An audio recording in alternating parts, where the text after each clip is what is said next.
Oi, oi, oi, bom dia, bom dia, bom dia. Estamos de volta através das ondas do canal Educação em mais uma transmissão de aulas para o curso técnico em secretariado. A disciplina é projeto de aprendizagem. Aliás, ó, deu um tilt aqui. Fundamentos da contabilidade geral. Oi, oi, oi. Eu tô querendo voltar no tempo no projeto de aprendizagem interdisciplinar, viu aí, Jackson? Então vejam só. Minha gente, continuando aqui, pode botar o slide todo aí na tela, Jackson. Estamos no dia 18 de outubro do ano de 2022. Deixa eu calibrar minha canetinha mágica. E a gente segue. Eu trouxe aqui um esqueminha para deixar ele mais claro para vocês. Oi, Lia Raquel, falando diretamente de Riacho Frio. Bom dia, bom dia. Oi, Lívia, beleza? Bom dia, bom dia. Tu fala de onde, Lívia? E vejam, a gente vai ter de um lado os agentes econômicos deficitários. Por déficit, entendam que é quem gasta mais do que ganha. Eu vou botar aqui em vermelho, tá? Esse povo está operando no vermelho. Você tem pessoas, empresas e governos operando de forma deficitária. A Lívia, lá de Betânia do Piauí. Beleza, Lívia? A terra da energia eólica. Aí o que é que acontece? Esse pessoal precisa de empréstimo para comprar uma máquina, um equipamento para estruturar a sua... para ampliar a sua estrutura, de repente é para financiar o fluxo de caixa da empresa. Então, esse pessoal precisa de empréstimos, porque o que eles têm não é suficiente para financiar a sua operação. De repente é o consumo, preciso comprar uma geladeira, uma TV, não tenho grana para pagar à vista, então você vai ter que financiar e você vai ter que comprar a prazo, entendem? Esse tipo, o governo quer construir, quer fazer obras de investimento, não tem grana no caixa para isso. Aí pode recorrer a empréstimos. É natural que isso aconteça. Do outro lado, a gente vai ter os agentes superavitários. É quem tem grana, é quem tem caixa sobrando. Eles têm capacidade de poupança. Tem pessoas, tem empresas e tem governos que são assim. Arrecadam mais do que gastam. Renda maior do que as despesas. Ok? Esse pessoal tem capacidade de poupança. Logo, eles têm disponibilidade financeira para fazerem depósitos. Depósitos onde? No sistema financeiro. E esse sistema financeiro aqui, só um instante. Esse sistema, vou botar de verdinho aqui. Esse sistema financeiro, ele é um conjunto de elementos ou de instituições que vão captar grana de quem tem, do lado azul, ó a setinha aí, e vão destinar essa grana para quem não tem e está precisando, mas tem capacidade de pagar. Então, esse é o fluxo da intermediação financeira. As pessoas têm grana sobrando no banco, quem tem grana sobrando pode investir na bolsa de valores, em ações de empresas, por exemplo. Quem tem dinheiro sobrando pode comprar títulos públicos que estariam emprestando grana para o governo. Então a grana sai do azul e vai para o verde. Os vermelhos não têm grana, eles vão ao verde e captam a grana dos azuis. Essa é a linha de raciocínio da intermediação financeira. Essa é a engrenagem econômica, né? Se eu fosse desenhar, será que eu consigo desenhar uma engrenagem? Acho difícil, né? Porque eu sou ruim de desenhar. É como se aqui fosse uma engrenagem, viu? Muito horrível, mas vamos lá. É como se fosse uma engrenagem.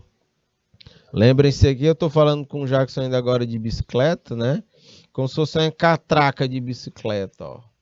Que a corrente passa e gira por dentro da catraca. É como se fosse uma engrenagem aqui. Ela vai girando de um lado para o outro. Ó, tá aí a engrenagem, o Jackson pode fazer. O Jackson vai fazer uma arte aqui Deixa eu ver aqui. Pode ser essa aqui, né? Fica massa. Beleza. E aí, o Jackson vai... Eu vou apagar essa minha catraca horrível, porque o Jackson vai fazer uma bonita aqui para mim, né? Só um minuto. Beleza, tá apagada aqui a catraca horrível, tá? Então, nós vamos ter esse giro. E a atividade econômica não para, entendem? Não é porque você tem grana faltando e você tem um projeto que você vai deixar de fazer um projeto. Né? Olha aí, a engrenagem é essa. Você vai vendo aqui, ó, a correia vai girar, a corrente vai girar passando pelas catracas aqui. Essa é a linha. Não é porque você não tem grana que você vai deixar de investir. Você pode ir ao sistema financeiro, capta a grana e faz o investimento. Depois, óbvio, você vai pagar esse investimento mais um juro que lhe será cobrado a partir das receitas geradas pelo investimento feito. Entendem? Não é porque você não tem grana para comprar um apartamento que você vai deixar de comprar um apartamento. Você pode ir ao sistema financeiro financiar a compra em 15, 20, em 30 anos. E vejam, as construtoras não deixam de vender, não deixam de construir. Por quê? Porque isso é um ciclo contínuo, é um fluxo contínuo aí de negócios que vão girando. E o banco tem assim, uma infinidade de financiamentos e de empréstimos. Na medida que muitos são quitados, muitos são iniciados, e assim vai por conta da intermediação financeira. Por isso ela é entendida como um braço do desenvolvimento econômico quando ela é feita de forma equilibrada. Volta aqui para mim, Jackson. Quando ela é feita de forma equilibrada. Percebam que se a economia, se o sistema financeiro começa a canalizar a grana de quem tem para quem não tem e não tem condições nem de pagar, são chamados mal pagadores, aí eu vou ter uma inadimplência. E essa inadimplência pode ser pela característica, né, das pessoas, né, de maus pagadoras, né? E isso é um problema para a economia. Mas o problema brasileiro atualmente não é nem esse. Os endividamentos brasileiros, eles vêm de um ciclo econômico ruim. As pessoas estão tendo menos grana, a renda está mais baixa.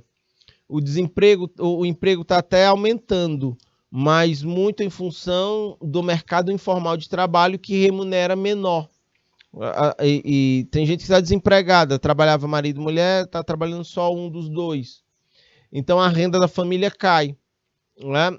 Com o desemprego em 9%, que é um desemprego alto, chegamos a 6%, entre 4% e 6%, muito baixo, a 9% ainda está alto. Essa taxa de desemprego ela baixa a remuneração do trabalho informal. Porque no formal você tem um salário mínimo. No informal não tem. Entendem? Então tudo isso vai diminuindo, e as coisas caras, tudo isso vai fazendo com que as pessoas venham a se endividar. Aí é uma coisa mais macro de economia, né? Vai comprometendo aí a capacidade de pagamento das pessoas e elevando a inadimplência. Aí ela é ruim, não é saudável, precisa ser enfrentada. Tá bom? Pode ampliar o slide todo aí na tela, Jackson, por favor. Muito bem. Vamos adiante. Os agentes superavitários é quem tem grana sobrando, é quem tem mais entrada de caixa do que saída de caixa. Né? Os agentes superavitários é quem empresta, né? Eles transferem a grana, eles transferem os recursos, não é? Para os agentes deficitários. E eles recebem por isso, eles recebem uma remuneração por isso. Essa remuneração ela vem na forma de juros. Ora, eu só vou emprestar e abrir mão da grana que eu tenho disponível agora porque eu tenho o interesse de receber um valor maior. O valor que eu emprestei mais os juros. Esse é o estímulo de alguém que vai emprestar uma grana. para um outro alguém, entendem? É o juros. A gente chama, inclusive, em mercado financeiro que o juro é o custo do dinheiro, dos recursos financeiros. Taxa de juros. O problema no Brasil é que nós temos um sistema financeiro que cobra taxas de juros muito alta, né? Cartão de crédito chega a mais de 400% de juros ao ano. É muito alto essa taxa de juros. Entendem? Por isso, quem capta grana acaba tendo uma desvantagem nesse sentido. Você pode ter juros muito altos a ter que arcar. Pode acontecer dessa taxa de juros, ela brecar literalmente o investimento. Por quê? Ora, se eu tiver muito mais juros do que eu sou capaz de gerar receita, né, esses juros vai comer o meu rendimento, o meu estímulo. Por que eu invisto? Eu estou objetivando o lucro. Mas se os juros que me são cobrados são muito maiores do que os juros, os lucros que eu estou tendo, meu negócio não será viável economicamente. E a tendência é quebrar. Muitas empresas quebram aí. Mas essa gestão especificamente é da galera das finanças. O que acontece com vocês do secretariado é que vocês vão ter acesso a toda essa documentação, mas vocês vão estar fazendo o despacho da empresa para os bancos, ou os bancos encaminham para a empresa na área de secretariado e vocês encaminham para a financeira, ou vocês vão despachar para a gestão da tomada de decisão, entendem? Essa gestão financeira, ela é responsabilidade da galera das finanças, mas vocês da área de secretariado estarão fazendo o meio de campo. Ok? Vamos adiante. Então, vejam, vamos falar agora sobre a teoria geral dos títulos de crédito, né? Que são atos, né, administrativos que são contabilizados, e aí eles passam por essa contabilidade geral. Isso é para que vocês tenham uma noção de como as coisas funcionam. A teoria geral dos títulos de crédito, ela cuida dos princípios. Opa, eu botei o verde, deixa eu botar o amarelo para fazer o contraste. Ela cuida dos princípios e das regras gerais e fundamentais dos institutos jurídicos cambiais. Vocês lembram que a primeira aula que eu ministrei para vocês, né, de contabilidade geral, eu falei de direito. Eu falei de direito empresarial, porque a empresa está submetida ao regramento jurídico, às regras jurídicas. Por isso que foi a primeira aula que eu ministrei para vocês. Então, a empresa ela precisa se sujeitar aos institutos jurídicos cambiais, às leis, às regras determinadas pela lei. E a teoria do crédito, os títulos de crédito, eles estão ligados a isso.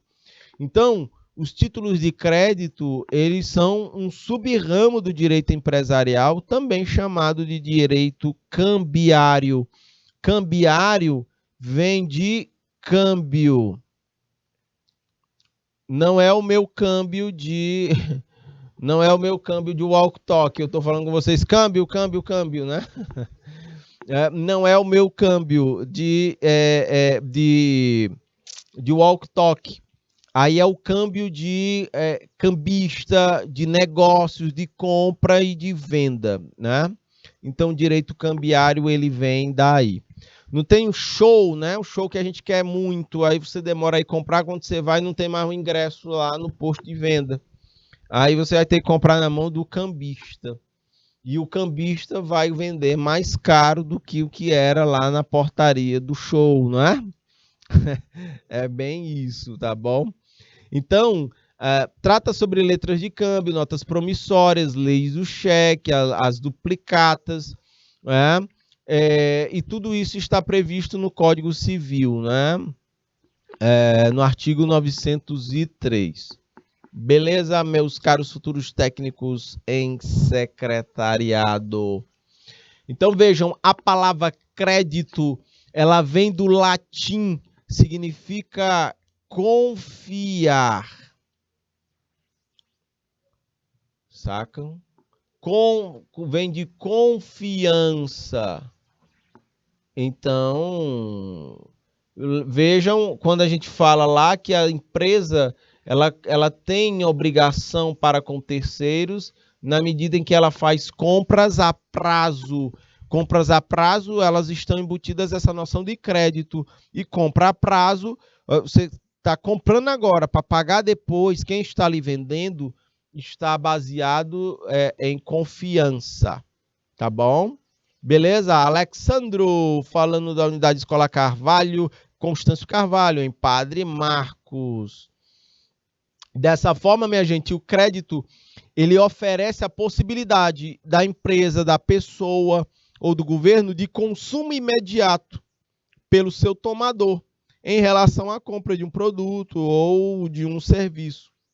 E a espera, o vendedor está esperando receber a contraprestação do que ele vendeu. Sacam? Aí nós temos uma relação. E aí o que é a teoria geral do título de crédito?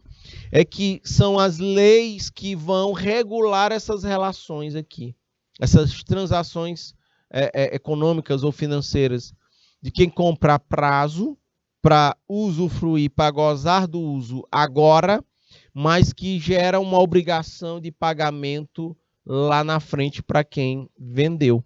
Então, isso precisa estar na lei, precisa estar regulado pela lei, porque a gente está falando de direitos, não é, do vendedor e de obrigações do comprador. Sacaram, minha gente? Sim ou não, por favor? Vamos adiante. Eu botei até os íconezinhos aqui, né, bem ligado à área do direito, né? O livro aqui, a balancinha, que são símbolos do direito.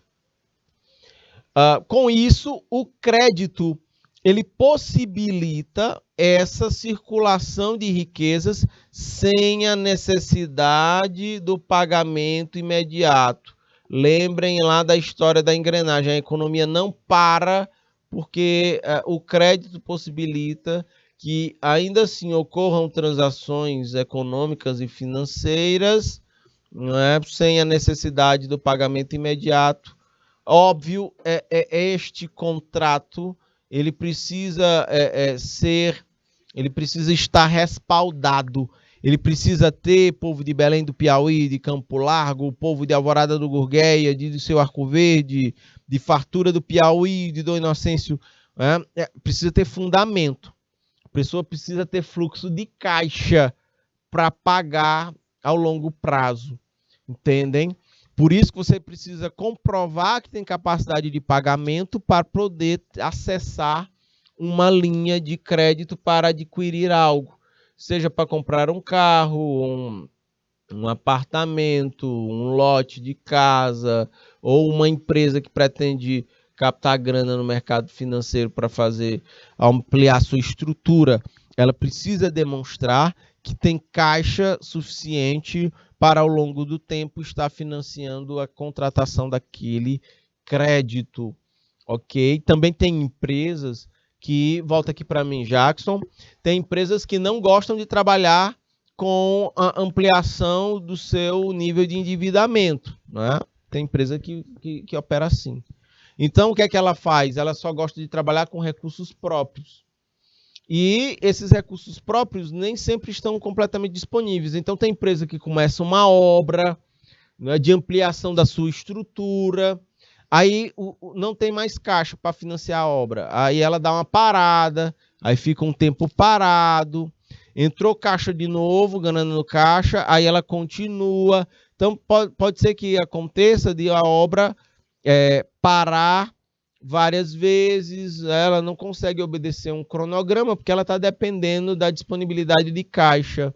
Chega um determinado momento em que ela finaliza e aí a empresa lá consolida a ampliação. Levou um pouco mais de tempo, porque ela literalmente prefere esperar ter disponibilidade de caixa própria do que ter que recorrer a um sistema bancário e a linhas de crédito. Geralmente essas empresas, elas topam, meus caros futuros técnicos em secretariado, a obra no final ela acaba saindo até mais cara do que a orçada inicialmente.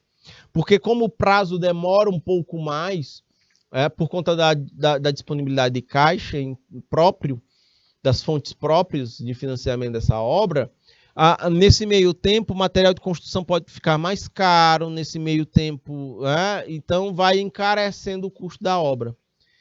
Por isso tem gente que opta por captar a grana, um empréstimo no sistema bancário, financia a obra dentro do prazo, já que ela tem recursos disponíveis para isso.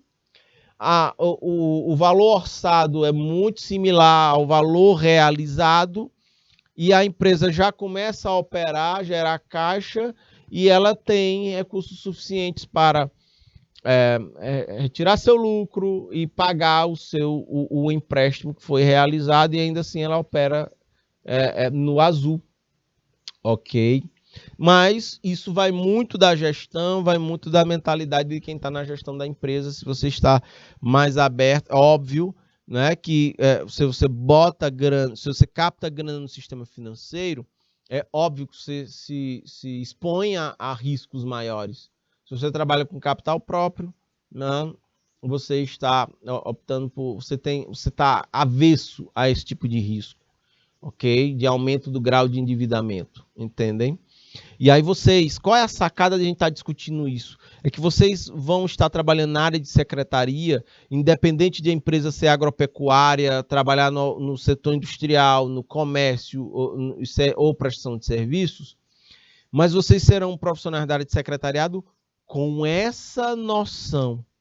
E isso faz todo sentido. Vocês não vão apenas... A ideia não é apenas saber o que fazer, é saber o porquê fazer. Entendem? Isso faz toda a diferença.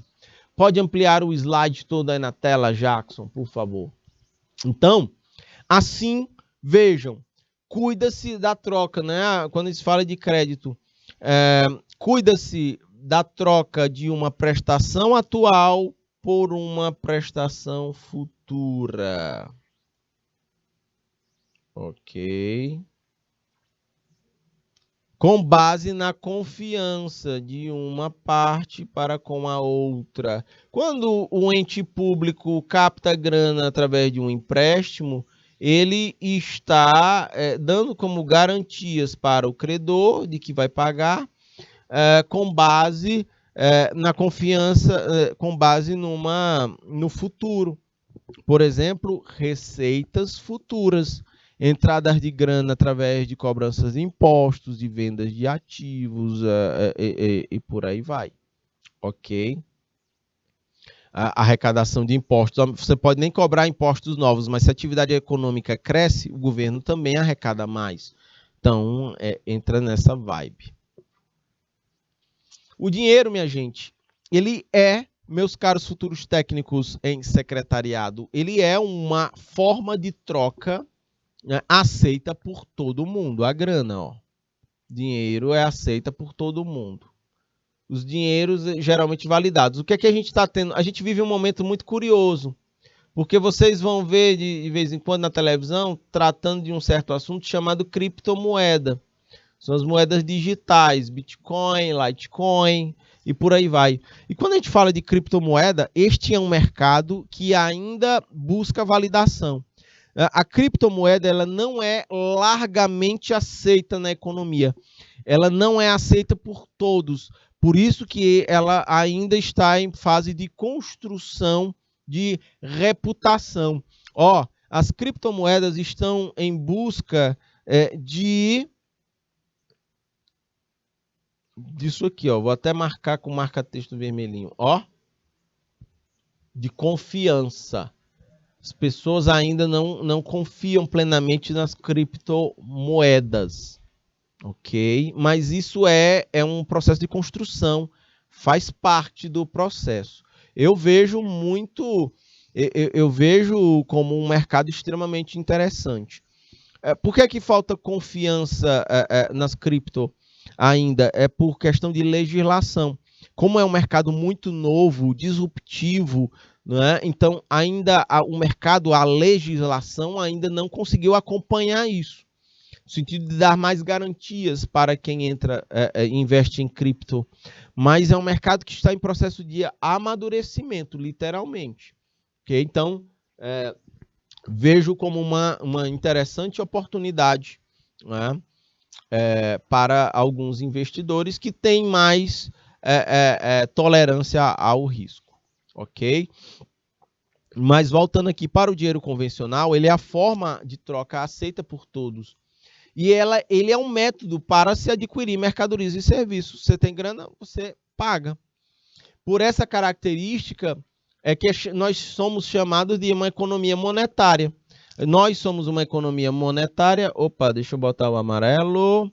Nós somos uma economia monetária, meus caros futuros técnicos em secretariado. Porque usamos a moeda como meio de troca. Vocês percebem que vocês não serão apenas profissionais dentro de uma empresa despachando documento, mas vocês serão profissionais que, além de despacharem documentos e darem os respectivos encaminhamentos para as áreas competentes, vocês estarão sabendo o que estão fazendo. Vocês estarão despachando documentação da área de contabilidade, sabendo dos fundamentos que nós operamos e que a empresa na qual vocês trabalham, ela opera dentro de uma economia monetária, que ela usa a moeda como meio de troca, mas que, ao mesmo tempo, a economia creditória amplia esse conceito de troca. Então, não se usa apenas dinheiro vivo como parte de transações entre as pessoas. Ou seja, o dinheiro em espécie, ele, em parte, o dinheiro em espécie foi substituído por títulos de crédito. Porque você fazer pagamentos em dinheiro vivo para pequenas operações financeiras, bem, ela é tranquilo você fazer. Eu vou pagar a bomba e o suco da dona Nereida, que a gente lancha aqui, Jackson. Eu vou botar ali 30, 40 reais. Se bem que combustível, você vai botar isso, não dá mais nada, né? Mas é isso. Agora, percebam, eu fazer negócios de grande valor com dinheiro em espécie é mais complicado. Como é que eu vou sair carregando mochila, mala cheia de dinheiro? Sacam? Tem empresa que, quando faz isso, ela se coloca numa posição tão vulnerável que ela é assaltada, né? Aí não tem a história da parada dada, Jackson? Volta aqui para mim, Jackson. Aí tem empresa que faz isso comumente, transporte de valores em espécie e para fazer pagamentos de grande valor. Aí no meio do caminho é interceptada, tem assalto, tem um roubo, se Deus o livre, alguém morre, mas é alguém que sabe que essa empresa tem essa cultura, tem esse hábito, esse costume, e aí vai avisar bandido, e aí os bandidos vão lá e interceptam.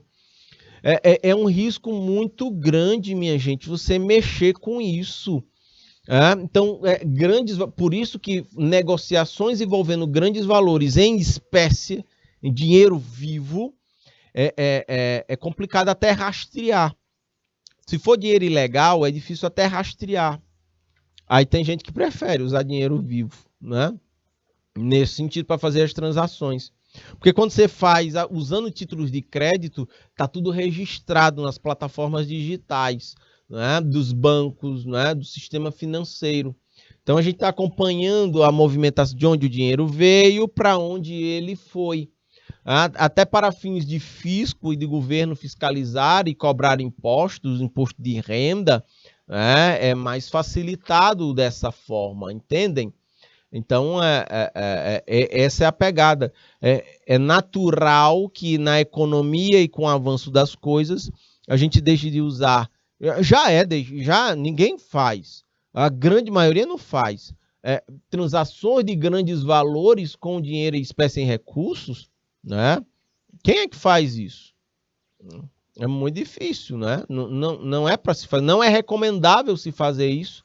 E hoje em dia tem quem faça isso, é complexo isso, né?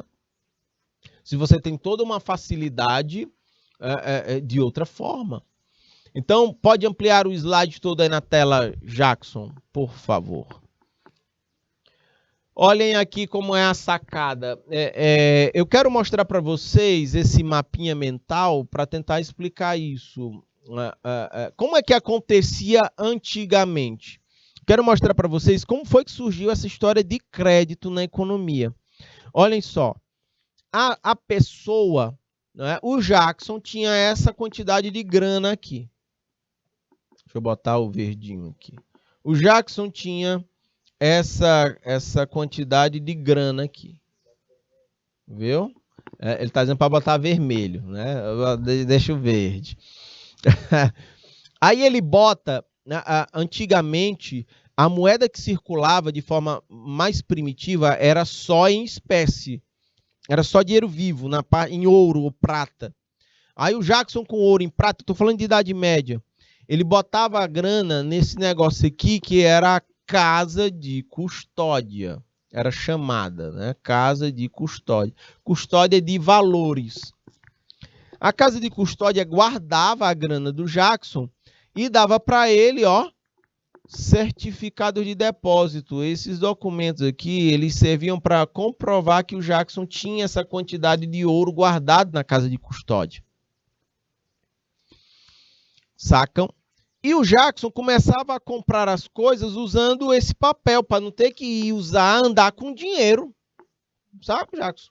Naquele tempo, Idade Média, distâncias muito grandes, você se movimentava de cavalo, de carruagem, risco de roubo grande. Você acha o Robin Hood no meio, aí ele ia te roubar, entendeu?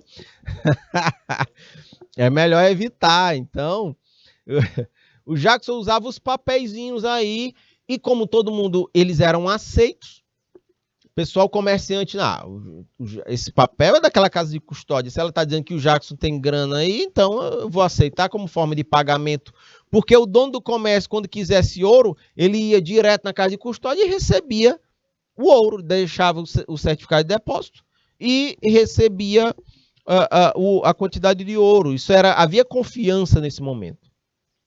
E assim girava, na Idade Média, os fluxos de negócios.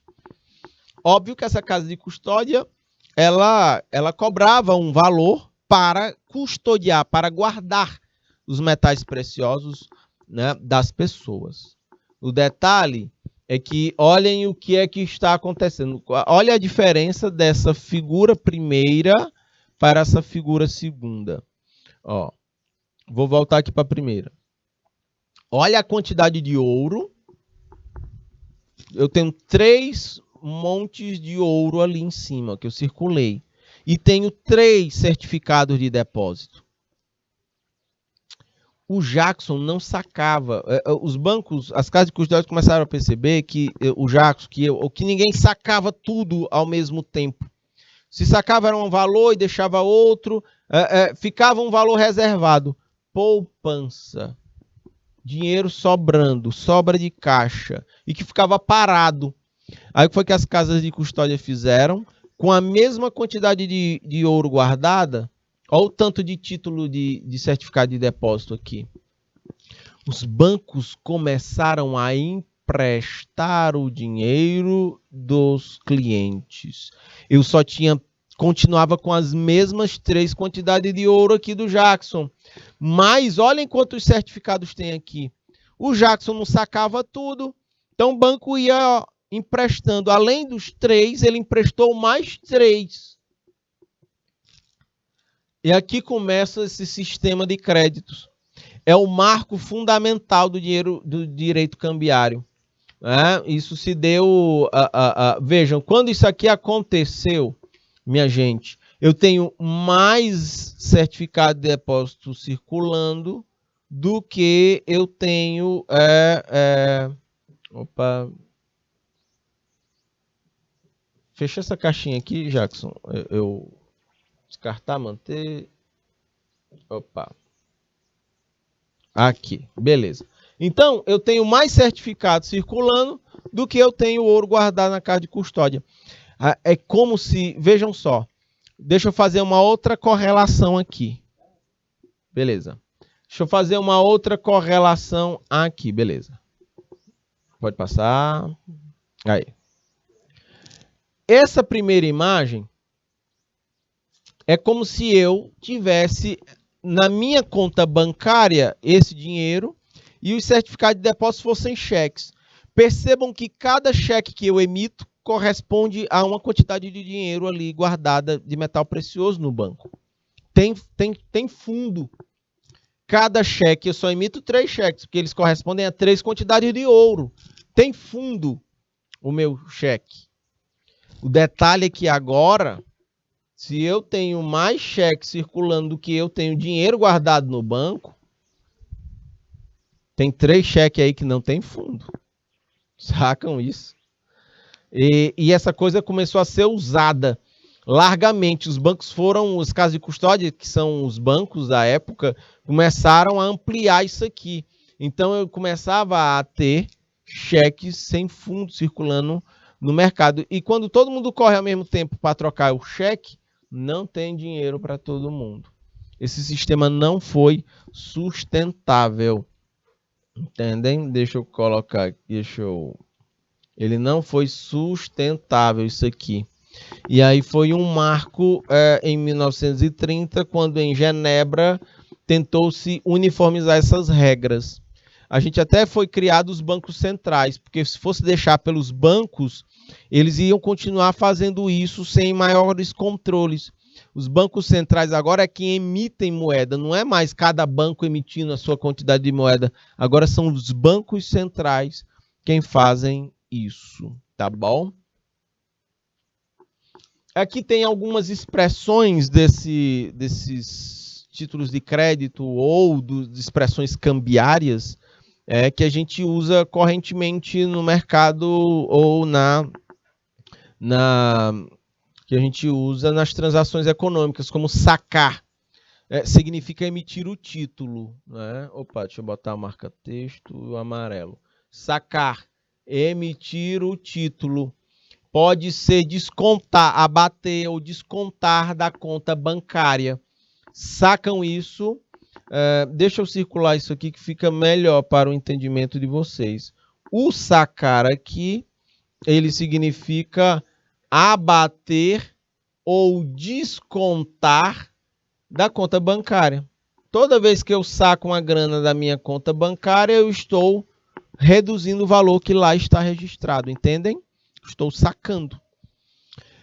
O saque é a expedição do título, é a emissão ou criação, é a concordância em pagar. Né?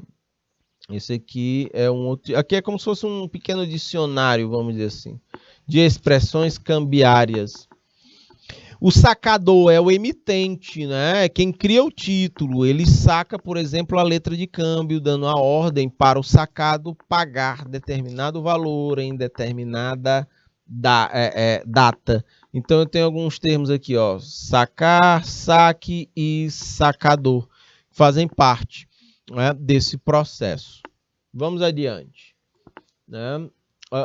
Além disso, sacar, emitir o título, saque é concordância em pagar, o sacador ele é a ordem para o sacado pagar em determinada data, o sacado é o aceite, é o aceitante ou o devedor, e o tomador é o credor, ó, é o beneficiário. O tomador, ele é o credor, é o que o banco é da empresa que capta dinheiro, que pega dinheiro emprestado. É o credor. Os títulos de crédito, minha gente, são documentos que representam obrigações em dinheiro. Entendem? Títulos de crédito são documentos que representam as obrigações, são os registros das obrigações que a empresa ou que as pessoas tenham. Pode-se dizer, inclusive, que o credor de uma obrigação, dizer que o credor de uma obrigação representada por um título de crédito, ele tem vantagens. Isso se dá em razão das características de negociabilidade e executividade. o credor de uma obrigação, ele tem vantagem, de um título de crédito, ele tem vantagens, porque ele pode cobrar aquele valor, inclusive na justiça, se ele não for pago, entendem? Ele pode negociar isso, inclusive. A negociabilidade de um título de crédito é a característica, né? É a circulação do título de crédito. Ele permite que ele possa circular de forma simplificada, né? Dando mais certeza de segurança a quem recebe, e o que propicia maior agilidade na facilidade de transmissão do crédito. Bora imaginar que o Jackson esteja me devendo uma grana, mas o Jackson tem capacidade de pagamento. Então eu tenho um título de crédito junto ao Jackson. Eu posso pegar esse título de crédito, em vez de cobrar direto do Jackson, eu uso ele como forma de pagamento. E uma outra pessoa vai e cobra o Jackson por disso. Por quê? Porque o Jackson é simplificado. E aí é a troca de crédito, de cheques, por exemplo. Eu recebo um cheque do Jackson e aquele cheque eu já faço um pagamento. E quando a pessoa for usar o cheque do Jackson para pagamento, vai descontar da conta dele, Jackson. Entende? Olha a agilidade. Olha a forma simplificada de transmissão do crédito. Essa negociabilidade possibilita que o título seja utilizado em operação de desconto, que significa o recebimento antecipado, né, de valores de títulos de créditos não vencidos. Aqui a circulação de cheques ela é um exemplo disso. A executividade ela tem 3 elementos. A liquidez, por saber exatamente o valor da dívida, eu sei quanto é que está o valor registrado lá no cheque. A certeza é a obrigação certa enquanto ao devedor, né, de que se ele não pagar por bem, ele pode pagar por vias jurídicas. E isso também entra aqui na exigibilidade. Né? Se a dívida estiver vencida, você pode acionar juridicamente. Percebam como a área de secretariado vai estar recebendo documentações que tratam dessas questões cotidianamente. Tá bom, minha gente? Ok. Eu estou encerrando o nosso encontro por aqui, minha gente. Grande abraço. Fiquem com Deus. Tem as questões complementares para vocês fazerem e a gente continua na próxima semana. Tchau, tchau.